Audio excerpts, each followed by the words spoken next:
In this video, I'm going to demonstrate how to thread the machine, starting from the cone of thread, going up through the thread stand, through the pre-tensioner, the thread tubes, and then on down all the way through to the needle. Beginning at the back, where you place the thread on, you're going to set your cone of thread down, and then you're going to locate the series of thread guides which correspond to the spot on the machine. You start here at needle number 1, needle 2, needle 3, needle 4, needle 5, needle 6, needle 7, needle 8, needle 9, needle 10, 11, 12, 13, 14, and 15. And there's a corresponding set of thread guides for each. For instance, needle number 1 only has one thread guide, and it's directly above where needle number 1 sits. Needle number 2 sits at the back of the thread rack, so it has 3 thread guides going forward to the pre-tensioner. So that's actually the one I'm going to thread now, starting with needle number 2. So I start at the back. I twist a little bit of thread together so it's a little easier to work with. Feed it through all 3 of the thread guides until I get up to my pre-tensioner. I'm going to feed the thread then through the top part of the thread tensioner, around the right side, just half a turn, until I get to the thread tube. From the thread tube, what I'm going to do is I'm actually going to remove the thread tube.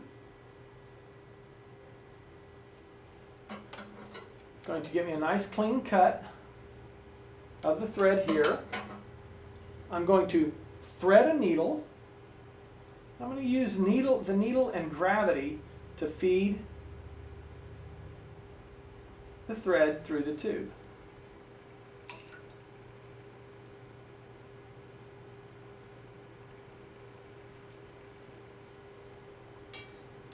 Going to rehang my thread tube here, and then rehang my thread tube there.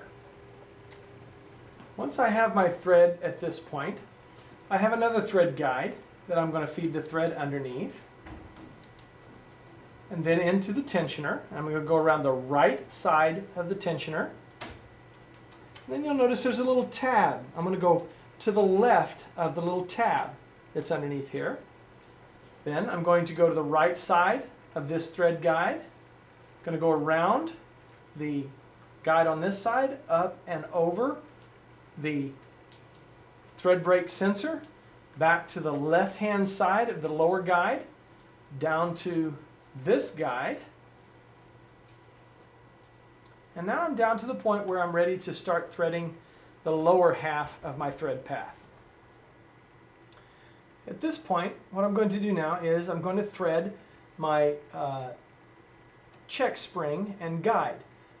You'll notice on your Highland machine you have a little lever on the side that raises and lowers this series of check springs. If I raise the check spring up, I'm able to feed my thread through from right to left, through around both of the guides and through the the check spring.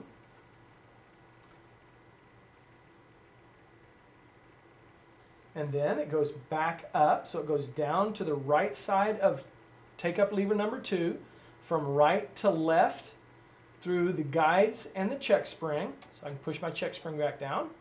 Then it's going to go from right to left through the take-up lever of needle number 2, back down, and there's another thread guide to the left side of the check spring on needle number 2. And then directly below that, there's yet another guide down here. And now I'm ready to thread my needle. To thread the needle, I want to get a good clean cut on my thread. I'm just going to feed it from the front straight through to the back.